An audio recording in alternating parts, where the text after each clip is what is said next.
Welcome to Date with Danu, right here on Hi TV, your luxury channel. Today, the show takes a different take, especially about mental health. Now, when it comes to mental health, we live in a country where we don't like to address it or accept the fact that we need attention given to this problem. Around us, we see a lot of people taking their own lives or even dealing with depression in the most negative way. Let's speak about how we can live a better life and where Sri Lanka stands. Hi, I am Shanelle de Almeida, a licensed clinical psychologist. Hello, I'm Dr. Suhashini Ratnatunga. I'm a senior lecturer at the Faculty of Medicine, University of Colombo, and an honorary consultant psychiatrist at the National Hospital of Sri Lanka. Hello, my name is Deshika Rodrigo.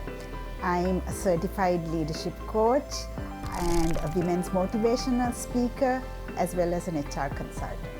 I'm happy to be here today to talk about a very important but neglected topic in Sri Lanka, and that is mental health. Mental health is very, very important, as we all should know by now. So in order to have holistic health, we not only need physical and emotional, but mental and spiritual as well.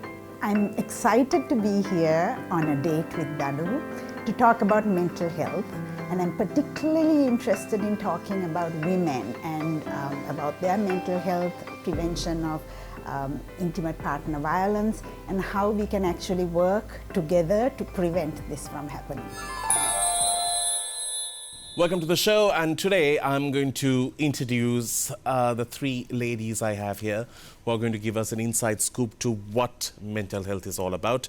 So to speak to us more about it, of course, I have Dr. Shanelle de Almeida, who has been on the show before, but of course on a different level of conversation that was. We also have Suhashini, Dr. Suhashini, I wanted to precisely say the name, Ratnaika. Thank you for being with us on the show. Ratnatunga. Got the first part right and got the other one wrong. Right. And I have Deshika. Thank you for being here, Deshika. So Deshika is a life coach and also someone who works on women empowerment. Got it? All right. Let's talk from the medical perspective to start with. Now, as doctors, you would have come across many cases. When they walk in, do they feel that they're taking this big step towards making it into your room to start that conversation? Absolutely. So there is a lot of stigma surrounding mental illness. People worry about how they are judged, whether this will affect my marriage prospects, my job prospects.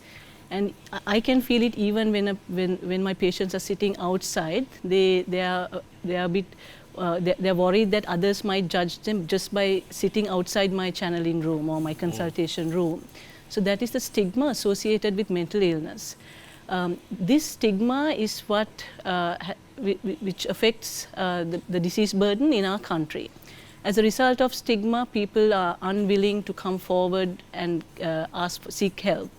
As a result of the stigma, people don't talk about mental illnesses. It's a hushed up topic. As a result of stigma, people are unwilling to accept a diagnosis of mental illness. So even, it's very obvious that they're suffering from a mental illness. It has now incapacitated their lives. Still, when they're diagnosed with a mental illness, people are unwilling to accept it.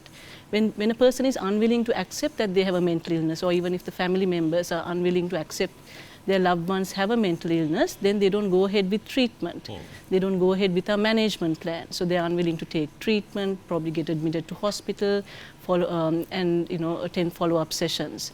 So this whole stigma surrounding mental illness makes it a very difficult topic to approach, and causes a huge disease burden in our country.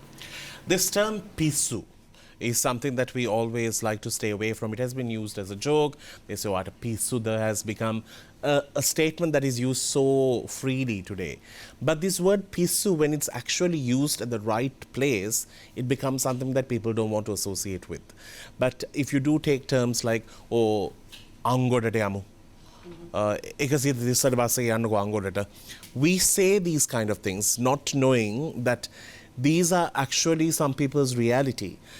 When did this when do we sort of change this association, and how has it been for you? I mean, I think, yeah, that's a very relevant point. the thing is, it starts from the families, right? And the culture itself. So when you are living in a shame culture, and Sri Lanka is a real shame-oriented culture. That is, everything is about image and what the neighbors think, and how my mom will see me and how my cousin will perceive me.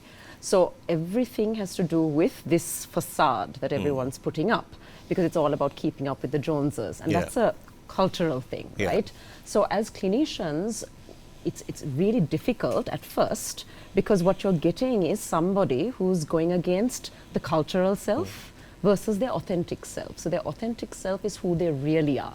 Take, for example, if you're someone who wants to get a divorce because your husband is abusing you. There are many people who think it's better to stay for the kids, or there's many people who think it's better just to keep up the societal image, just, take it. And very often the families support that decision.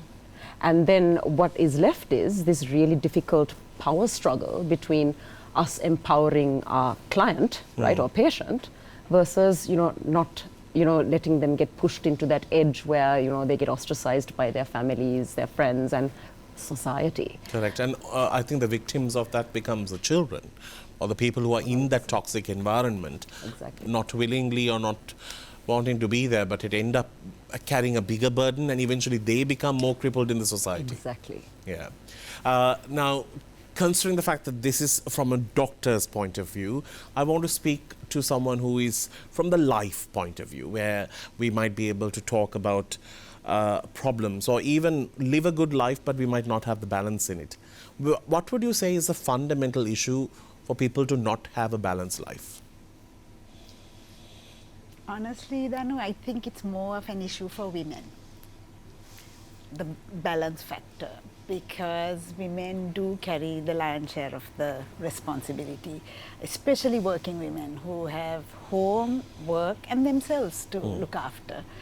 So, in my perspective, as a coach and also as a women's empowerment person, is to try to prevent them having to go and see Suhashini or Shanelle. Understanding how you have to get support, you have to know when you're not in a good place. Identifying that. Identify it, realize what the triggers are, ask for help, and work towards sort of having a better state of mind, and which can prevent further problems down the road. All right, on that note, we need to get into a break. We'll come back with more. Do stick around. This is Date with Danu.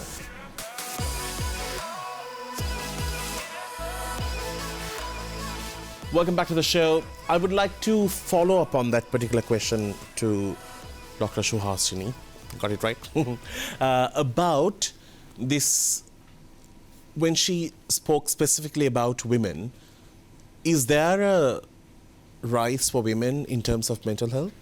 Definitely. So we know that depression is one of the commonest mental illnesses, and statistically, over the past few decades, we have seen that depression is common amongst women than in men. So about 6% of women globally are affected by depression, as opposed to about 4% in men. There have been many theories as to why depression is more common in women. If you look at the biological reasons, it's probably because women go through menarche, they go through menopause, and also the hormonal changes they go through during pregnancy and during breastfeeding. So biologically, yes, that kind of predisposes them towards mental health disorders, especially anxiety and depression, but also other reasons, like what she mentioned. So women, they have multiple hats to wear. So in the workplace, at home, as a caregiver, especially in our culture, looking after elderly parents, family members. So lots of responsibilities, social responsibilities, work-related responsibilities, as well as a caregiver to, the primary caregiver to her children. Also, there are lots of interpersonal violence, which is more common amongst women. So we see that rape, sexual abuse, domestic violence also play a huge part. Women being the subject of that. So all this put together, biological, psychological, and social factors put together, women are more vulnerable than men to develop very common mental health disorders like depression. Having said that, there is very effective treatment available for depression, especially for women. And I mean, I'm happy to say even in a low-income country like Sri Lanka, we are able to offer the treatment solutions, management options that are offered anywhere else in the world. So when it comes to medication, psychological therapies, and other social factors that can come in our management plan, our management, which we provide to women in Sri Lanka, is comparable to most of the developed countries around the world. Great. Now, this thing called depression, I actually read a little paragraph one day about this person who has battled depression. His statement was, I was getting down from the bus and I felt like there was a big black cloud above my head. And from that day onwards, I felt like my life was about to end and I didn't know what was happening. And he explained saying that when he got into the bus, his life was perfectly all right. And when he got on from the bus, he was a different person. Can this actually be true? Definitely. Because the thing about depression is, if you can conceptualize it from the biopsychosocial model, right? So it's easy for layman's terms. So biological is obviously genetic. So there is some evidence to suggest that there might be some genetic inclinations as to depression onset. Second is psychological, right? So everyone's different, right? We all have different temperaments. Some people, they can go through bullying in school and turn out to be empowered individuals that are very high functioning. And how they react the opposite way. Exactly. And they've done twin studies as well, clinical twin studies, where they find that the exact same DNA, the exact same socialization, two very different people. One has depression, the other one is completely perfectly fine. Yes. So that's the catch-22 there, right? And then ultimately you have the sociological. So that is, in terms of your environment, whatever you're exposed to can pull the trigger. So one of the best metaphors that I can give you in terms of mental health is, if you imagine yourself as a loaded gun. We're all loaded guns. We have the predisposition for depression, maybe anxiety, maybe bipolar 1 or 2. Whatever it is the environment that pulls the trigger, right? So you could live your entire life not going through depression as long as you have, the right experiences, you do really well socially, no one really messes with you. But of course, we know life is very unpredictable. Yeah, and life doesn't work that way, although I'd like it to. Exactly. So the simple answer is yes, it can suddenly come on there. And then very often, because of the confusion, right, people start questioning their identities. What kind of person am I? We're all about labels, right? Human beings love labels. The human brain loves labels. So am I a happy person or a sad person? The fact is, we're generally shades of gray. We're never really completely happy or completely unhappy, right? There's a threshold that we all have to meet, depending on our exposure, how we manage it, our support systems. That's how you can manage it effectively. When people come to you and you know that they're depressed, do you give them the freedom to consult a doctor, like speak to somebody like her and like get medication on? Or do you believe in speaking them through it and like trying to get them out of it? Yeah. How do you know that one person needs the medical attention and one person doesn't? Great question, Danu. Thanks. So I'm clearly not qualified to prescribe or even diagnose, but I do know enough to know when it's beyond something that I can help just through lifestyle, understanding the individual, what is his support network, is it just a little blimp in his normal lifestyle, something that we can talk through and help, or if we need to escalate it to either for psychiatric help or to a psychologist. Brilliant. And now I really need to verify the difference so that you all know what it is. Because I have always kept it in my mind, one can prescribe, the other one won't prescribe. And this is what I have understood. But from a doctor's point of view, if you all can just explain that to me. So a psychiatrist is a medical doctor with an MBBS. And the psychiatry training program is where when you graduate from medical school, you have about a 7-year postgraduate training period. And once you're qualified as a psychiatrist, you are prescribing medication is just one arm of the whole thing. So a psychiatrist is also qualified in psychological therapies. Also, there are other invasive treatment options that comes with mental health disorders, like for very, very severe mental illnesses like severe depression with suicidality, psychotic disorders. Maybe you have heard of electroconvulsive therapy. Some people call it shock therapy. Then abroad, we have other forms of treatment like DBS, RTMS. So a psychiatrist is well qualified and competent in providing those types of treatment as well.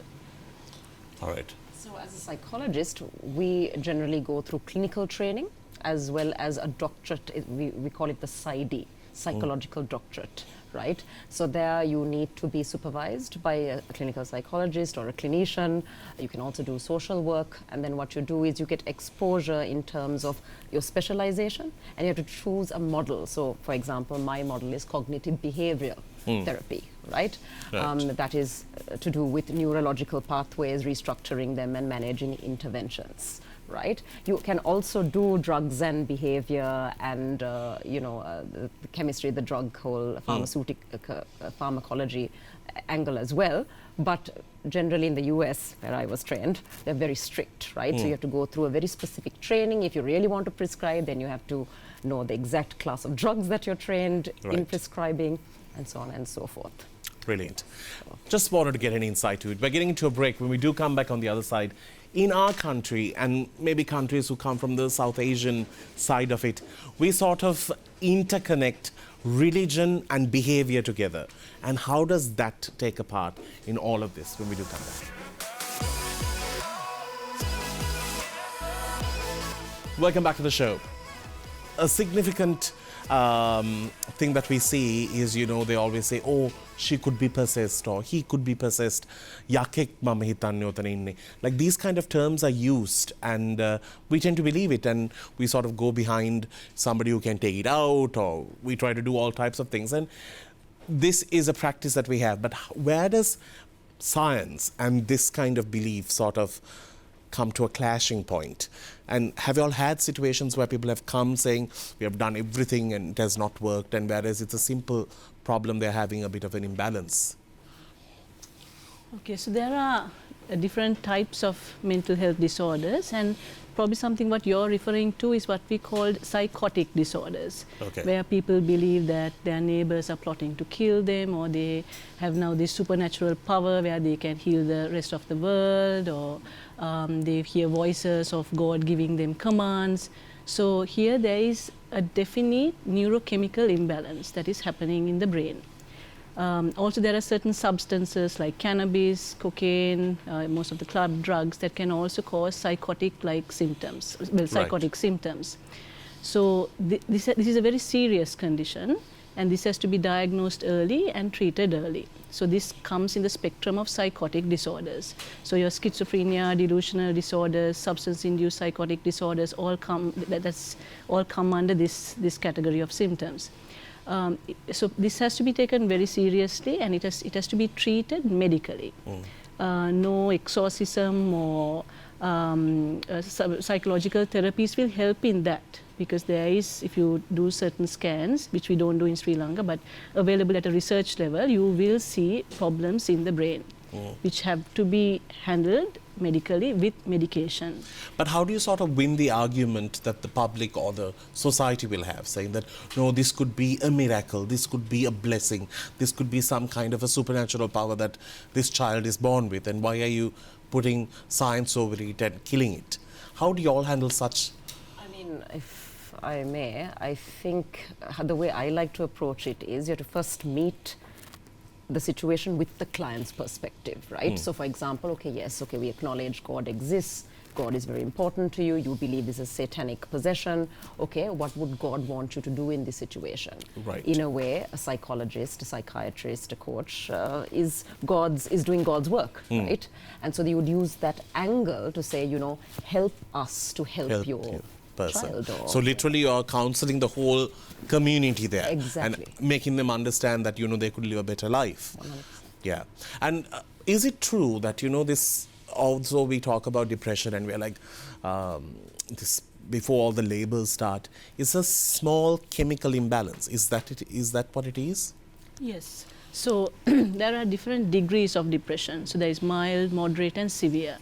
In moderate to severe types of depression, it is definitely a chemical imbalance, and that is why medication works. I mean, I'd like to reiterate that point. Medication works, and it has worked since we introduced antidepressants about 50 years ago, and it has saved lives.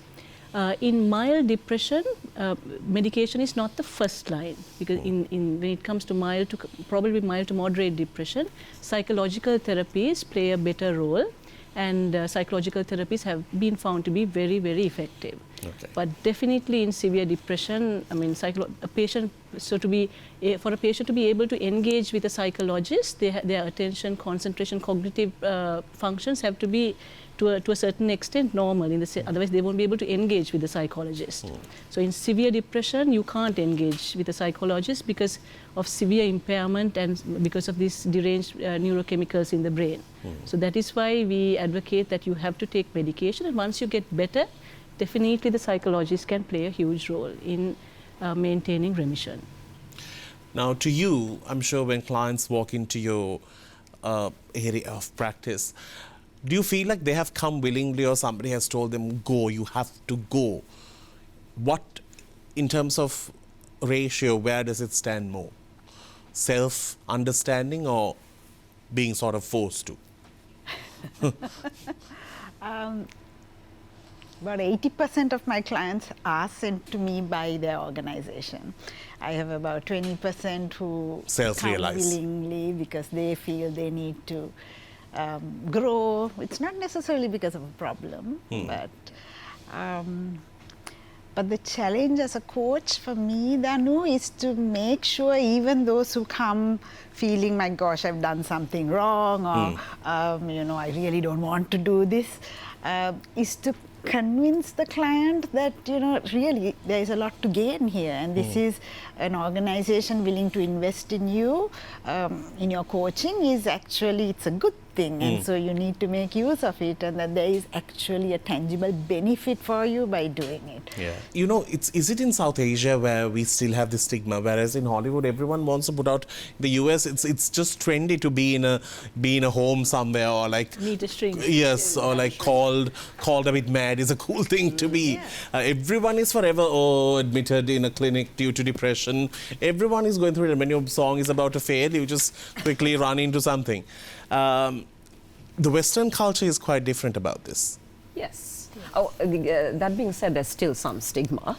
I mean, definitely. I mean, even in the US, where I lived for the longest time, there are certain things that happen when it comes to suicidality and depression. People do look down on people. That's still there. I mean, we don't have to say, oh, the West is so much more evolved than we are. I mean, there is still a significant amount of stigma. But yes, just like everything in the US, it's glamorized. Right? Definitely. Yeah. All right, we're getting to a break. Now, when we do come back, I want to speak about the future. I'm talking about the kids who are in school. They're exposed to too many things, and there's a huge level of depression there. How do we address that when we do come back? School children. Now with social media and everything involved between social media, pictures get sent, and we have had many situations where children have been exposed to unwanted problems. But talking about unwanted problems, mostly it's what they sort of put themselves into. But there's also the usual pressure, school syllabuses, expectations of the parents, and the competition in the class. All of this sort of piles up. And when you're young and you just have no place to turn, you end up taking your life. And we have had children who have killed themselves just because their O-level results didn't match up to what their parents may have wanted. Or their school term exams were not enough. And they take life so easy and they just end up ending it. Tell me, has there been a rise in this particular situation? We have seen a rise since the pandemic, and the pandemic has had a huge impact. I mean, probably the age group that was affected the most were your school-age children, that age group. So the fact that the schooling was completely online, they were unable to meet with their peers, their friends physically, And this whole culture of, from physical education to schooling going online, and students spending more time online and with access to the internet, having their own devices, we have seen a sharp rise in cyberbullying. So there was a study that was done probably just before COVID saying that cyberbullying was about the prevalence was about 4%. But now estimates are about it has increased by about 4 to 5 times since 4 years ago. So having said that, what we did know even before was that suicide rates were very common. I mean, so there are 2 peaks when it comes to suicide, the elderly and the young age group, that is 15 to 19 years. All over the world, these 2 peaks are kind of constant. And we have seen a definite rise in teenage suicides after the COVID as well, as a result of these changes that have happened. Also, I mean, high stress situations as a result of exams, a very competitive education system in Sri Lanka where, I mean, passing the A-levels is not enough to get into university, limited options even after passing your A-levels or O-levels, and also societal expectations. In Sri Lanka, most of our parents think unless you become a doctor or a lawyer, you're not successful, or an engineer, you're not successful. So these things have also caused a huge, a lot of anxiety and depression burden amongst our youngsters. Again, having said that, now, I mean, the prevalence of these disorders like anxiety, depression has increased because the mental health literacy in our schools and amongst parents have also increased. And there is now a lot of health and help seeking in that age group, where parents are now more willing to come forward and ask for help, get help. And I'm happy to say even our teachers in our local schools and in the schools in Sri Lanka are more aware. And we have teachers sending us students saying that I have observed these issues in the classroom, please help. So that is also another positive side. Another positive side. Now this is all in Colombo, is it? Or is it also in the rural sectors? In the rural sector as well. That's amazing. Now, you know, something that, what is your take of somebody, I'm sure you all would have met these people who may have gone to the point of suicide or even attempted and failed, who may have come to you all. What have they told you about their thinking pattern at that time? Have they ever regretted that decision at that point? Yes. Well, in my experience, definitely there's this window where you're like, should I do this? But the thing is, when you hit that rock bottom, there's no coming back from it. It's a very dark space that, you know, unless you've actually been through depression and that kind of suicidality, it's very difficult to comprehend. Understand. Yes, very difficult. But the fact is, there's some evidence to suggest that whenever people attempt suicide, just as they're about to hit the water or the gunshot, pull the trigger or whatever, there's regret. Because they want to be saved. Almost everybody wants to be saved. They want to feel like there is a point. See, what I have realized with depression is it's a disease of meaning and purpose. The individual does not feel like there is a purpose or a meaning at that point. If you study all the other animals and how they view purpose and meaning, they don't need purpose and meaning. Correct. They just live for living's sake. Human beings are unique in that our brains are very different, right? We conceptualize, we interpret things very differently. That's what gives way to suicidality and depression, if you really think about it. And the only animals that display that kind of thing are the ones that are domesticated by us. So we are the common factor there, right? So, I mean, they almost always regret it. I don't think, it's not natural to want to end your life. It's not. That's true. Those who do not regret it are patients who have very, very severe depression or a psychotic disorder. So that is why recognizing a patient, I mean, understanding a patient following an attempted suicide and getting necessary help is very important. Those who do regret it are patients who can be helped by counseling and all that. But those who do not regret it, so the patients that come to me are patients who generally don't regret it, saying that I wished I had died, why was I saved? But it's still a criminal offense in our country? Not anymore. So in 1995 there was this presidential task force that decriminalized suicide. So that was, so coming back to what I said, so especially, so one of the commonest causes for suicide is depression. And depression is a treatable mental illness. So if a patient comes, following a suicide attempt and they are depressed, then they need help. Because you ignore the depression and the depression goes untreated, the chances that they will reattempt is more than 80%. Yeah. I've had people in my life who have taken their lives because of depression, and this one particular case that's very close to my heart is this boy who lived in London who went to study. His first attempt was to drink engine oil. Second was when he tried to hang himself, but because the engine oil didn't work. But when he tried to hang himself, that broke, and at that time he wanted to drive to a hospital because that's a type of regret. But then the engine oil worked on him, and it's quite sad. But these are just cases that we have to see as a learning thing. The fact that, sometimes, I don't know whether you want to, but it's also a cry for attention. Not to say that, oh, just give me all the fame and glory. No. It's more to show that I exist, see me. Do you care? Yeah. Does anyone care? That is what it is all about. A call for help. Yeah, call for help. We're going to come back and speak about post-pregnancy depression. Believe it or not, there are mothers who have never carried their children. Yes, for some time, that is. We'll come back and speak about that.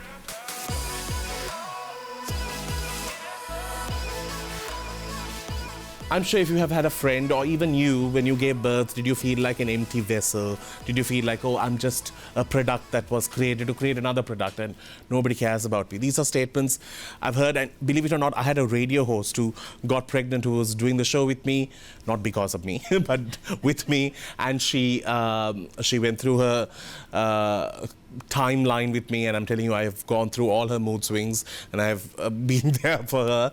And then she had a baby, and when she felt, she said, I feel like nobody is like looking whether I'm okay, and they're all like doting over the daughter. So these are things to happen, but there are people who refuse to carry their children for some time, right? See, I was not lying.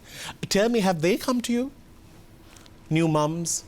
Yeah, a lot of, I don't know what percentage. 1 in 7. 1 in 7. Really? So postpartum depression, not just postpartum blues. Postpartum depression is more severe than postpartum blues, and 1 in 7 women will go through postpartum depression. And so the thing is, Danu, women have to return to work.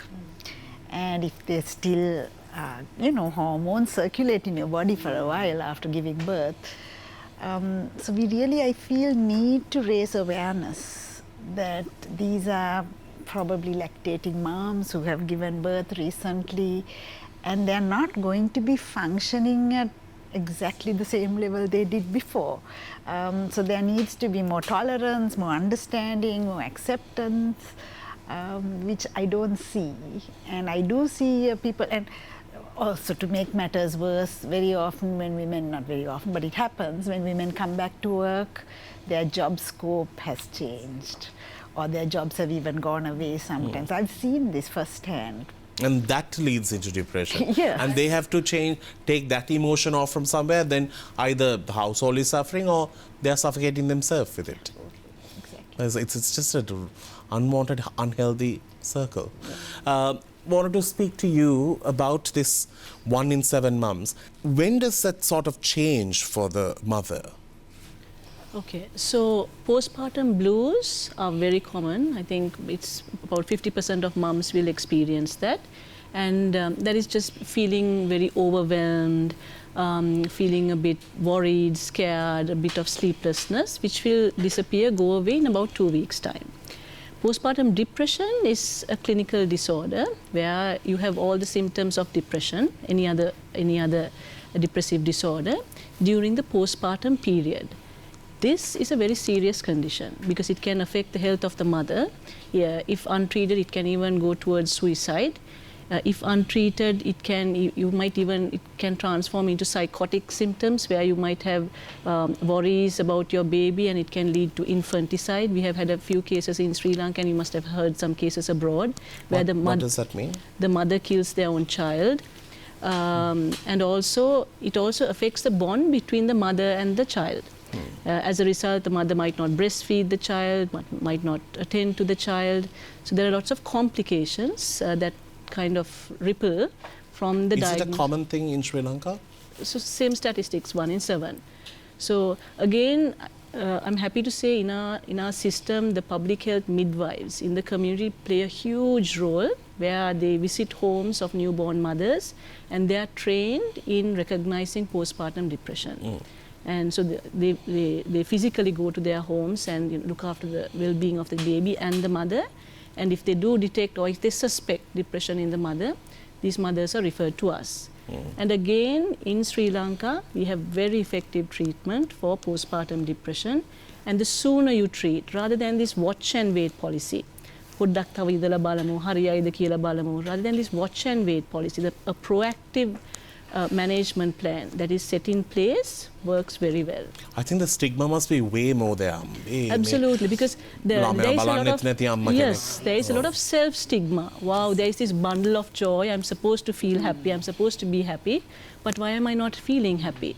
And then you have the in-laws and the relatives thinking, you know, is this how a new mother is supposed to behave? Why isn't she happy? Why is she just shutting herself inside a room and not coming out? Why isn't she breastfeeding? So yes. But you know, depression has been there always. Issues with mental health has been there always. But only now people are talking about it. Only now social media is carrying big news about it. And people are talking about why did he or she commit suicide. They are looking into the why factor without just blaming them, saying, he didn't even think about his family. You know, those statements have reduced now. Why has this shift happened? Now especially, and especially in Sri Lanka I'm talking about. You know what? I really think COVID has helped because people realized that death is far more salient than we give it credit for. Our mortality we're faced with, right? Because globally you could see, you know, they're rich, poor, educated, uneducated, doesn't matter, right?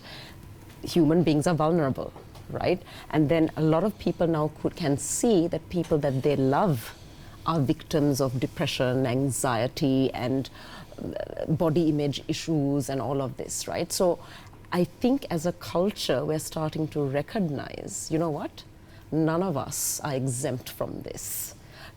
Generally, people look down on others with mental health issues because they think they're above it. It's an ego thing. They have problems, we don't, right? It's a superiority complex that we've been suffering from socio-culturally. That's changing because people are realizing. Even they are depressed. Yeah, you never know. But my question is, people who are in the public eye, we see, like for Michael Jackson, he had the biggest hits. He had the world at his feet. He had fame on another level.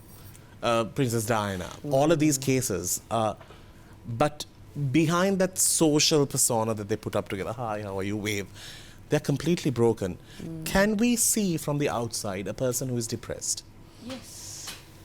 There are mental health professionals who are trained in recognizing that.